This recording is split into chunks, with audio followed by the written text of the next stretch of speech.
Welcome back to the Habit-Based Lifestyle Podcast. I'm your host, Jesse Ewell, and today we're going to be talking about the habit of stress. I have a guest on here today that I'm super excited to talk to. His name is Paul Sorbo.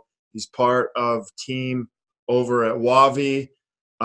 He is a human optimization enthusiast and entrepreneur, and he is going to be on here today talking to us about this device that actually measures performance of your brain.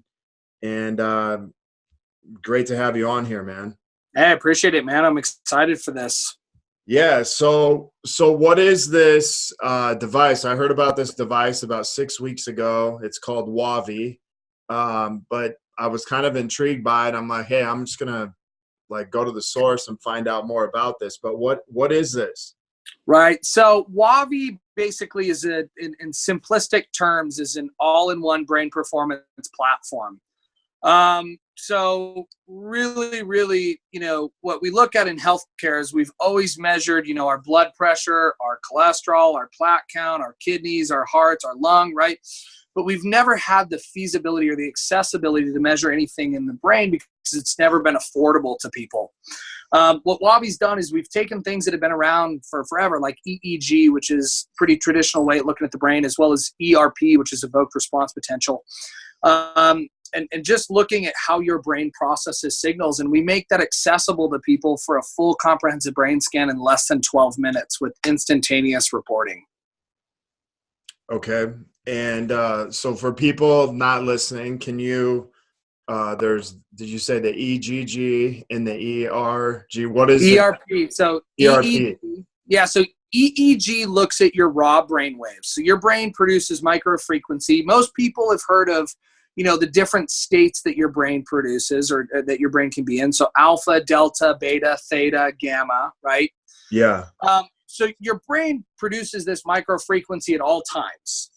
What we do, or what EEG does, is it picks up on that microfrequency, and we're able to see the concentration as well as just the full clinical EEG that your brain is producing that microfrequency at, or those micro electro signals that's happening. So we're picking that up.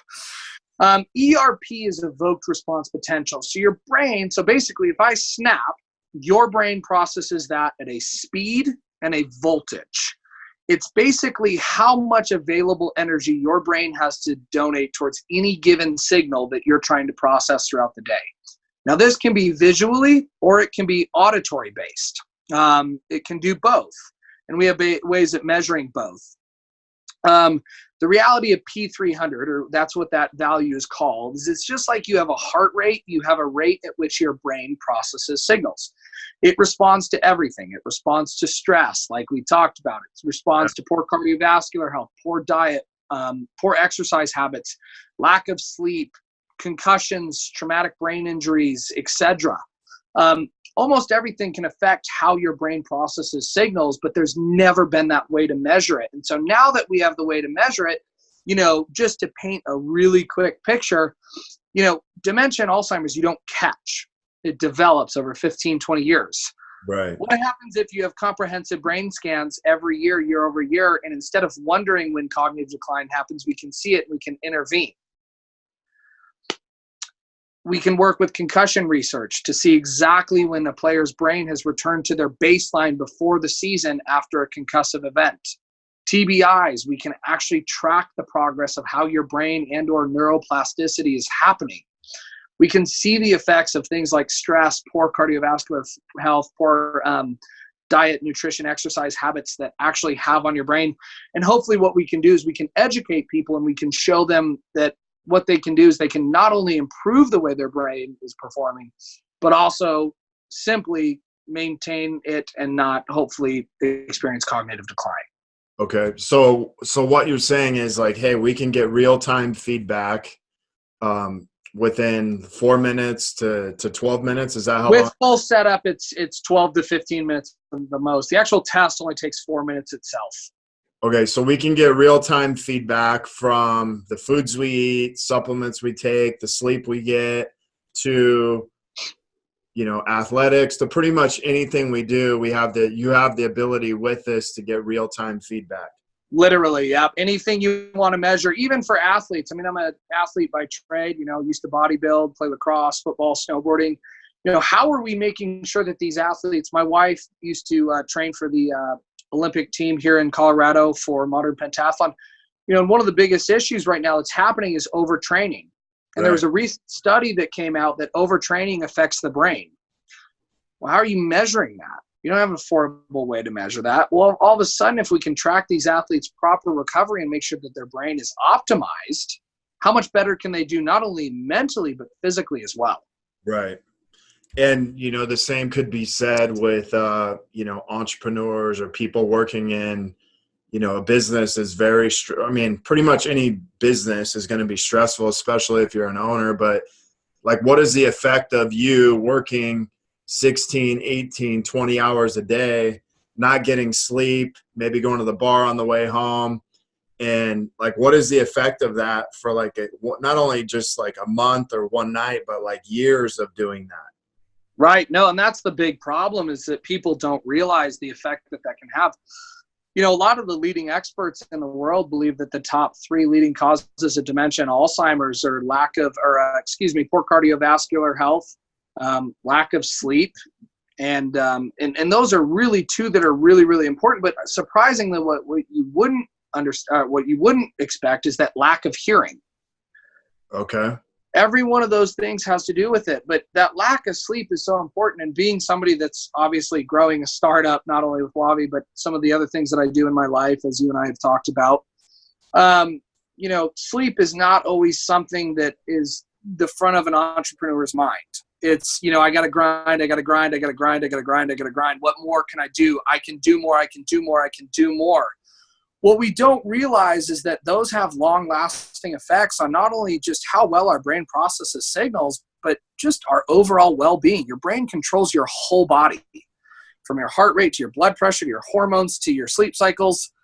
Literally, it's so important to make sure that we're taking care of this. And so hopefully by giving people a way to measure this, what we can do is we can encourage them to not only continue to grind and continue to work for their business, but also continue to work on their self-improvement. Right. And continue to take care of their body, because your business is only as good as effective as you are.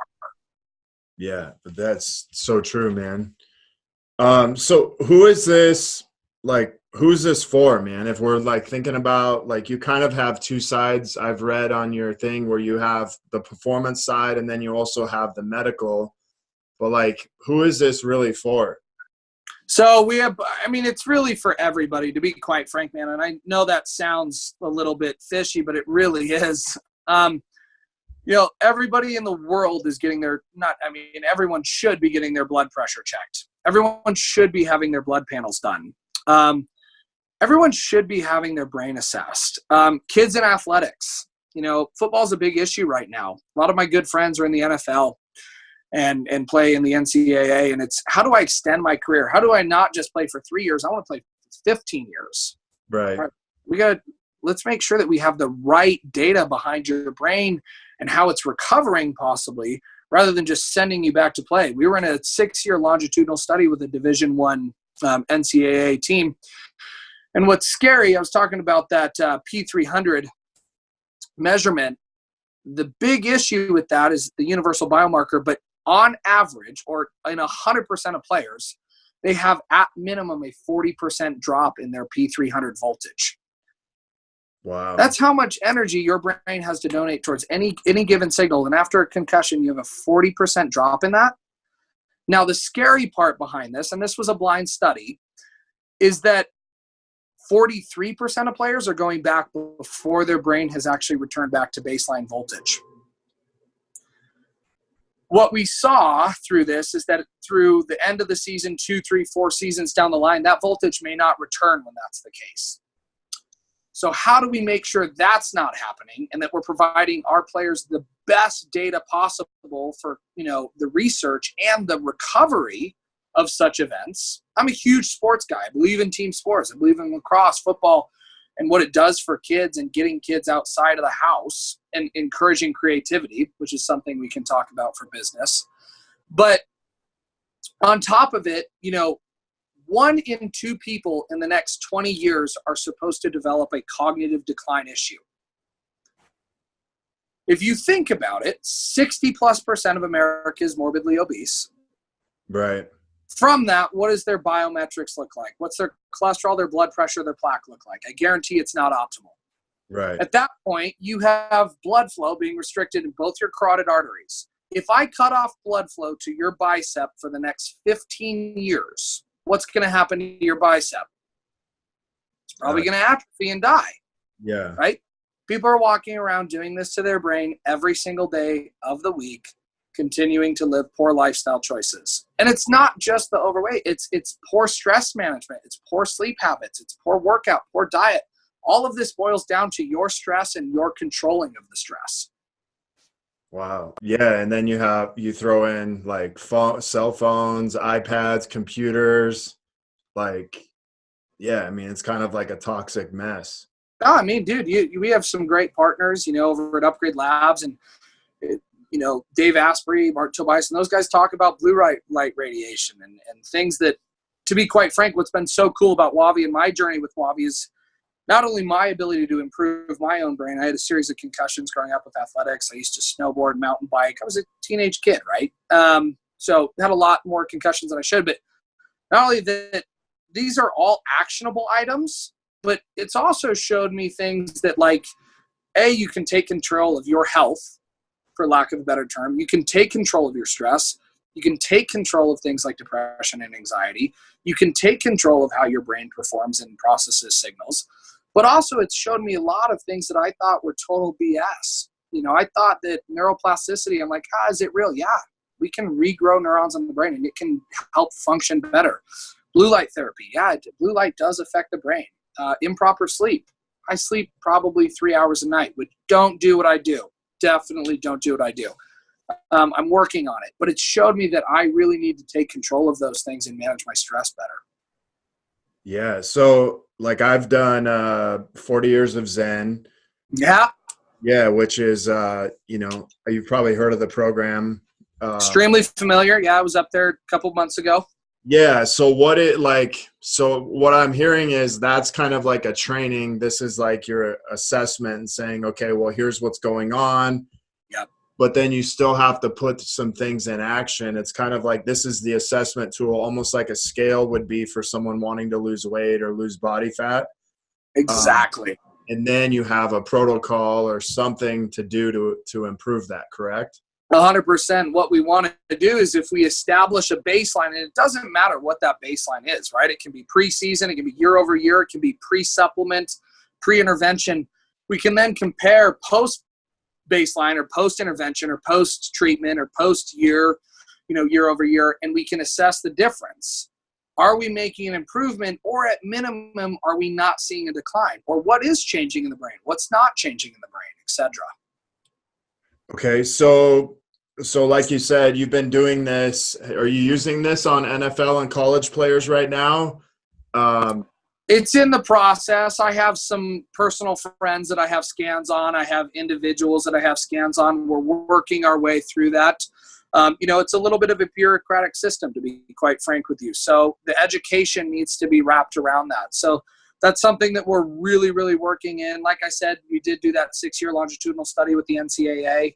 And that data is finally coming out. So there are some coaches that we've spoken with, and unfortunately I can't reveal who, that are really intrigued, because it's not just the concussion protocol, right? It's the mental wellness. Right. One of our amazing partners is Mark Helinski. Are you familiar with the Helinski Hope Foundation? It sounds familiar. So there's a E60 out on it, and it's really amazing. What they preach about is the mental wellness side of things. Mental health is a big issue right now in our youth. It really is. Depression, anxiety, especially for athletes. These athletes are under a lot of pressure. Yeah. And so it's not just, I need to get back into the game. It's, how do I make sure that I'm taking care of my brain, my body, my mental awareness of where I'm at, to make sure that I'm better prepared to play the game. And so, he's really been educating things. Like, one of the markers that WAVI looks at is a depression and anxiety marker. Now, it's not a diagnostic tool, but it's a marker. And the reason we put it in there people that typically suffer from depression and or anxiety typically have off alpha symmetry in their frontal lobe. Okay. Again, just because you have off alpha symmetry in your frontal lobe doesn't mean you're depressed or anxious. But typically, if you suffer from that, you do have off alpha symmetry in the frontal lobe. The reason we have it on there as a tool is to show people that it's a state. It's not a trait. It's something that you can control and take action about.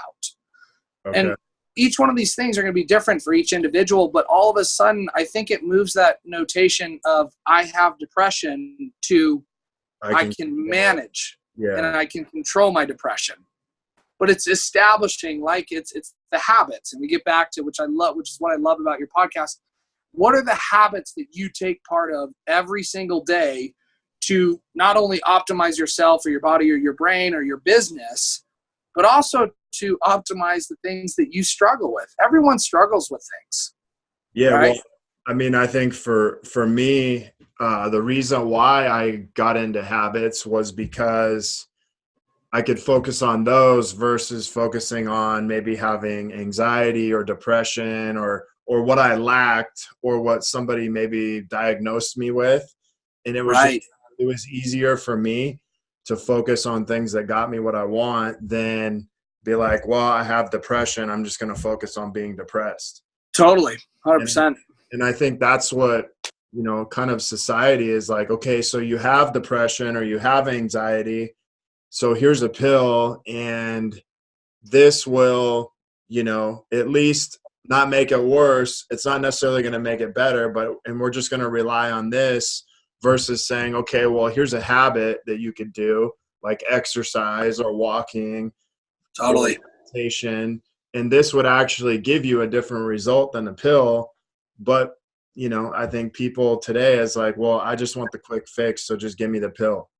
I think that's a lot of the big issue. But I think what a lot of people don't realize, like if you want to talk about SSRIs in particular, SSRIs or depression meds have a very, very short half-life, and they actually alter the way that your brain completely functions. And unfortunately, about a week after, your brain's a machine, your body's a machine, right?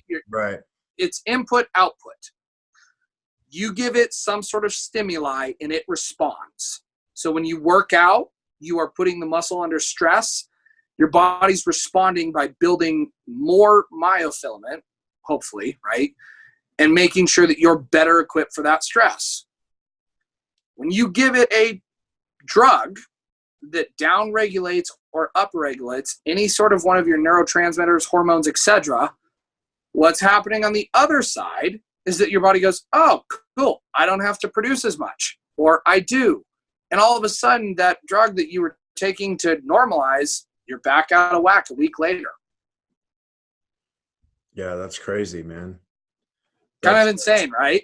Yeah. It makes you wonder why you would even take them. But I mean, that's so. And there are some people that need them. I don't want to, there are some people that it helps change their life. Yeah. But in general, I'm not a pharmaceutical guy. Like, I don't like pain pills. I don't like, SSRIs. There are a lot of other ways to help manage these types of things. And a lot of it boils down to managing your lifestyle and your stress. Right. So what are some things that you've seen?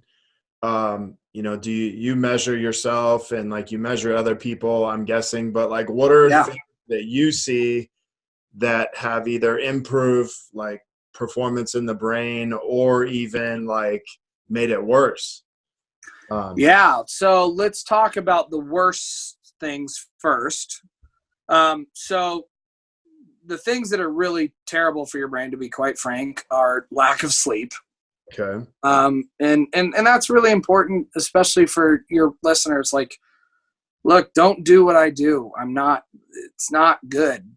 You need to sleep more than 3 hours a night. Just because you think that you're pushing yourself and on the grind, you're making yourself 10 times less efficient, and you're literally making it so your brain and your body are not able to recover. Right. Sleep is our body's way of recovering. It's literally what stimulates growth hormone, and REM sleep is our entire endocrine system. I mean, don't get me wrong, there's other signals, but a big part of that recovery with the lymph system and everything that we do happens while we sleep. When you're not sleeping, that's not happening. Yeah, and let's talk about, like, sleep is about quality, not about quantity. Quantity. So you like you talked about, you have, REM, deep, you have like the states of being awake, Yep. and you also have brain waves. So all of these things factor into quality uh, Totally. over quantity. Because I do see a lot of people that are like, hey, I'm wearing a Whoop band or an Aura ring. It's tracking my Totally. sleep. But it's like, well, you're awake for, 2 hours. And then the sleep that you did get, you were in a light sleep for like 4 of those hours. And so for the whole 8 hours, you maybe got like 30 minutes of deep sleep and maybe like 30 minutes of REM. And the rest of the time you were either in a light sleep or awake. Yeah, and that's what a lot of people don't realize it's unless you can measure it. And I don't get me wrong, I do love those things like Aura rings and Whoop and all of these different biomarkers. I'm a tech geek. Obviously, I like to measure things. I work for a brain company, obviously, but the key is that it is important, and it's realizing those habits that actually improve your sleep or your exercise. And sleep, obviously, we're just focused on right now, but don't drink caffeine, which is, again, right before you go to bed. It does change the way that your body and your brain are functioning, right? If you're sleeping, make sure it's a comfortable sleeping environment. It's not loud. Make sure you're limiting your exposure to light before you go to bed, because light does alter the way that your brain is actually processing signals. Light is 100% driven on circadian rhythm, light and dark. When you're looking at your tablet, your phone, literally right before you go to sleep, your brain is thinking, it's wake up time. I'm good, right? When in reality, you should be shutting down. Melatonin production from the gut, and the gut is the second brain, should be at an all-time high. You've exposed your brain to light, and so all of a sudden that melatonin production is suppressed. So, although you may fall asleep, how long does it take you proper sleep cycle? It's blood flow, it's perfusion, it's those healthy habits. How do we make sure that those healthy habits are happening, both from diet, nutrition, to exercise as well? And diet is so, I hate the word diet. Let me rephrase that. It's lifestyle. What is your lifestyle? You can do so much with natural foods, and I'm not saying vegan or keto or find what works best for you. Everyone's going to have their opinions, but the reality of it is your brain needs healthy fats. It needs omegas, it needs fatty fishes, it needs that type of thing. It's really, really important. And if you're not getting it from fish, you better be getting it from cashews, peanut butters, oat, that kind of stuff. And so those make a huge difference. I have cardiologists that are showing that just improving the cardiovascular function, both from cholesterol, blood pressure, plaque, are making 40, 50, 60, 70% increases in brain function. We have individual, clinics that are working on supplements that are hopefully improving P300 voltage. Things like antioxidants, reducing oxidative stress, to get back to the stress thing. And all of those things do improve it. Things that make it on the other side, which is where I want to start, are all the things on the opposite end of the spectrum. Right. When you're not working out, you're not eating what you're supposed to eat, you're not sleeping correctly, pharmaceutical drugs, alcohol, those types of things, they don't do good things for your brain, people. They just don't. Right. So as you measure these, people can either buy these themselves, or you can go to a medical professional and have a test done. But as you have either one of these done, where's a good place to start on those side of the spectrums?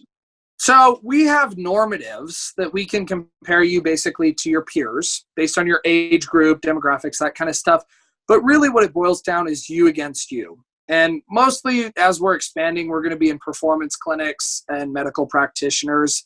I don't think we're going to be rolling anything out for home yet, just because it is such a sensitive medical device. Okay. But we are really, really rapidly expanding across the United States and even the globe. We have practitioners in Italy, in London, etc.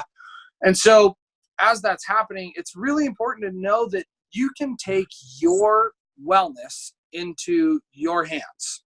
Right. But if you can't measure it, you can't improve it, or you can't control it. So it's really important to establish the baseline so that we can compare you against you, not only on a yearly basis, but if anything ever happens. If you get in a car accident, how do you know if your brain is the same before and after? Well, if you don't have a baseline measurement, I can't tell you. Right. Right?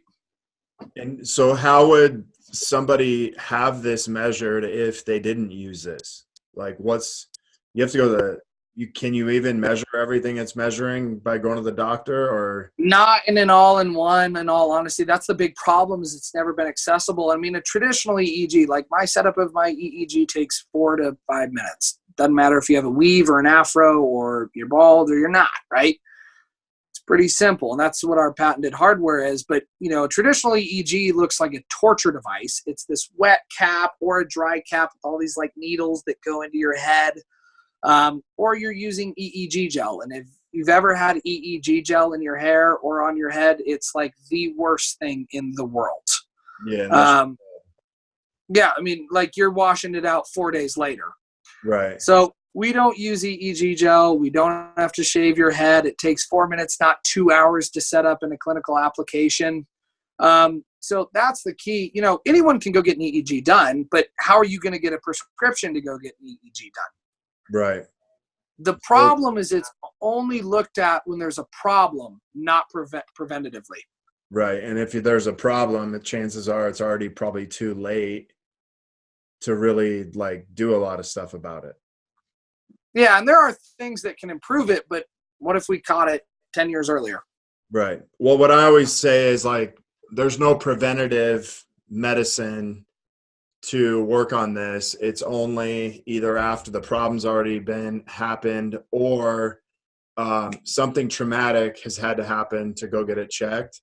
And so what you've came up with is a preventative device to say, okay, well, let's look at and establish a baseline so we can see how you can improve on this. Yeah, I mean, it's really amazing. So Dr. Oakley, David Oakley, he's been a part of 3 or 4 Nobel physics teams, really just an amazing individual. He's a data guy. He's a neutrino physicist by trade. He ran the particle accelerator at Los Alamos. And the big problem in healthcare is that there was never really a way to look at correlatory data. It's always been, the Baconian method. And the Baconian method's great. It's been around since 1650 or maybe even before then. But it's really, really expensive in medicine, right? I think this will work. Let's test it 17 different times. $1 billion later, we have a new therapy. So the whole back end side of WAVI is raw data analytics. Okay. So if I have 100 scans of somebody suffering from PTSD, which has never been proven, can I develop a marker for PTSD and show people exactly what therapies are taking you away from that marker? Can I prove, which we have done, we can identify Alzheimer's dementia 3 years prior to onset. What can we do to move that the other way? So there's a lot of power in this. Even things like flow state. Is flow state even real? Can you identify flow state? So the whole back end side of WAVI is basically creating markers for things that we may not even know that exist. There's no way to diagnose fibromyalgia or chronic fatigue right now. Other than a really intense cardiovascular stress test. And what's unique about it is that there are a lot of business professionals that suffer from chronic fatigue. In my opinion, there's a huge correlation to chronic stress because it's an inflammatory disease. Inflammation is caused via the stress pathway and cortisol. Right. And it's a cascade of effects. Right? Chronic inflammation is really good. When you cut your arm, you want it to seal up and stop bleeding. That's inflammation that causes that. What happens is that your body, because you've exposed it to so much stress, whether it's lack of sleep, lack of proper exercise, lack of proper nutrition, lack of, your environment, your hormones because you're angry or you're sad or you're whatever it may be, your body's not able to get out of that inflammation status or state, and you get stuck in this chronic inflammatory state. And that's what stress does. And so one of the things we're doing is we're adding heart rate variability to our platform, showing chronic and acute stress markers. And ironically, or lack of ironically, when you improve your heart rate variability and your management of stress, guess what? Most people's brains improve. Okay, so this is one of the markers on this test. Is you can actually measure your heart rate variability. And what's the difference of measuring it on that versus measuring it maybe on another device, like you have a lot of, auras, whoops, those are kind of the Yeah, totally. Yeah, so ours is both an active and a passive heart rate variability. We use some things similar to another company that actually collect it from the earlobes. I can't state which one, but if people are familiar with it, they'll know it. Each different person has a different way of doing it. There are some that are more reliable than others. The company that's really led the way in the heart rate variability is HeartMath. If you're not familiar with them, I'd really look them up. We use really similar technology to that to make sure that it's as reliable as possible. The other things can be a little bit less reliable. They're great markers. And look, any biomarker that you're improving, heart rate variability is no harm, no foul. The more improved your heart rate variability is, the better off you are. Right. It's not like, there's an optimal, you're too high or too low. No, the better your heart rate variability is, the better. So, to me, any available biomarker that people are using, I don't care if it's Aura, Whoop, WAVI, HeartMath, etc. They're all out there. Use something. Take control of your wellness and your performance to make sure that you can be the best boss you can be, to make sure that you can be the best employee that you can be, to be the best entrepreneur you can be, because 100% of you is a hell of a lot better than 50% of you that thinks you're 100%. Right. Okay, so this thing is it's lightweight, it's super durable, it's easy to transport, it's not a big, huge machine. Like you said, one of the big benefits is you can set it up in 5 minutes, and the testing takes as little as 4 minutes to do. Yep. Where can someone find out more about this and like how to get a test? Yeah, so you can always go to wavi.com or wavimed.com, excuse me. Or you can follow us on social media, Instagram, WaviMed, Facebook, WaviMed, every one of those. We do have an identify or find a practitioner feature on our website if someone's interested in doing that. If someone's interested in getting involved in WAVI, whatever that may be, we do have a input form on the website that all of those go to. I see all of those coming in. So if anyone is interested in anything questions-wise, please feel free to put information in there, and I will have somebody get back to them. Okay. If you guys are listening to this, I'll make sure that the links go in the show notes. So if you can just directly follow it in the links with the show notes. So what are some protocols? I know we talked about like kind of the opposite of, it's like if you're not sleeping, then obviously sleeping is going to improve it. But is there protocols you guys have that's for specific things, or do you just kind of leave it up to the person, or do you really want them to work with a medical professional so they can say, hey, these are some things that I would recommend that you start with? Yeah, so the key behind there is going to be that we work with the practitioners to help the practitioners validate what they're doing. Okay. Me, unfortunately, as the WAVI representative, because we are regulated by the FDA, I'm not allowed to eat my cake and have it too. So there are things that significantly improve it. What I can tell people is it's not as rocket science as you think it is. The brain can be really scary and really intimidating. A WAVI report is really colorful and easy to interpret. Any practitioner can really understand it, and it's not hard. I like to call it kitchen table talk. Something that's really important to me is making sure that people feel like they can take ownership over this. And having really scary data like a blood panel. Blood panel doesn't mean anything to anybody. Sure. But brain speed, voltage, and physical reaction time mean something. Right. So, really it's your lifestyle. It's the habits that you have created in your life to optimize yourself. If a lot, and I think you said a lot of your listeners are entrepreneurs, Sure. What entrepreneurs in the root sense, what they do is they solve problems. And instead of creating excuses, they find answers that solve those problems. And it can take a year, 5 years, 10 years, it doesn't matter. But to be able to solve those problems, you have to not only get the right team of people, but you also have to get the right resources and the right habits to hold yourself accountable. Right. Wellness and health are the same things. We're just giving you a way to measure it. Establish the correct habits to make sure that you're taking care of your body, your mind, and your mental stability. Whether it's meditation, whether it's working out, whether it's your nutrition, whether it's proper sleep, whether it's, there's companies out there like, BrainTap or Muse or anybody, those individual companies that really do amazing things for the brain. There's recovery centers, hyperbaric chamber companies are some of our biggest customers because they really do make a profound impact on the brain, especially with TBI patients. But to me, what are those habits that you can form to better take care of yourself?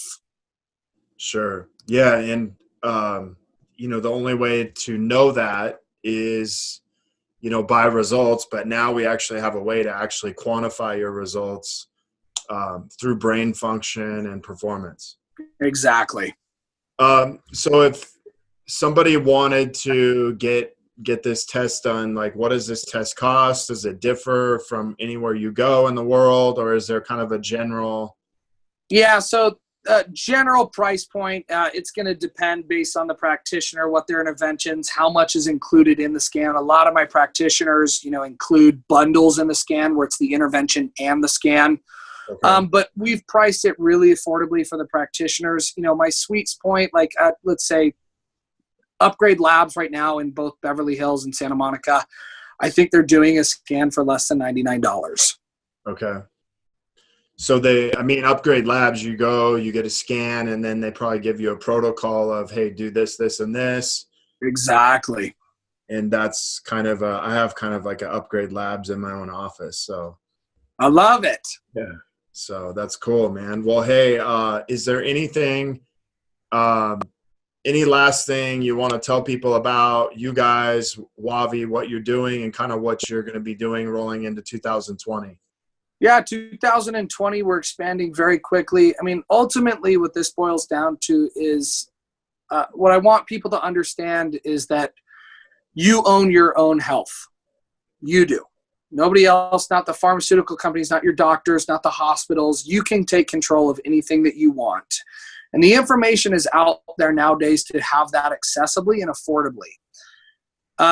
There's nobody that shouldn't have this. And if this is something you want that your doctor and or primary care and or anybody is not willing to do, then it may be something that you want to take into your own hands.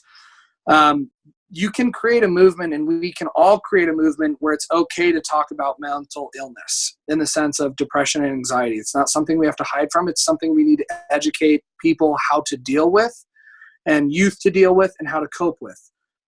Mental decline, cognitive decline. It's not something that happens to you. It's something that develops because of poor lifestyle habits. Now, there are other cases, but there are things that you can do about it. The more proactive that we are as a community talking about these things and spreading the information and the knowledge, the better off we can be. So, we're always looking for people to be involved. We're creating ambassador programs. We're creating, if anyone here listening knows a practitioner that they would love to have a WAVI, we would always love to entertain that conversation. Ultimately, to me, it's getting this information accessible to the patients and the individual consumers and the entrepreneurs and the people that are really pushing continually, because you guys got to take care of your brains. It's really important. I want you to own your business for 10, 20, 30 years, not 10 because you've had too much stress and all of a sudden it's caused problems in your life where you can't be effective in your business and your personal life anymore. So, to me, that's all it is. It's a movement, and I really am blessed to be a part of it. And I can't say thank you enough for having me on the podcast today. I really, really do appreciate it. I love what you're doing. So that's all I got from me. Okay, awesome. Well, hey, I want to thank you, Paul, for being on. If you guys are listening to this, all the info I will be putting in the show notes for Paul and WAVI, so you can get in contact with either one of them, and they can help you out. If you guys are looking to connect further with a group of like-minded people, join myself and so many others in the Habit-Based Lifestyle Secrets group on Facebook. where I will be dropping daily habits to help you live to your full potential. If you want to be one of our next case studies and begin living this habit-based lifestyle, reach out to me, Jesse, at habitbasedlifestyle.com. Until next episode, have a great day.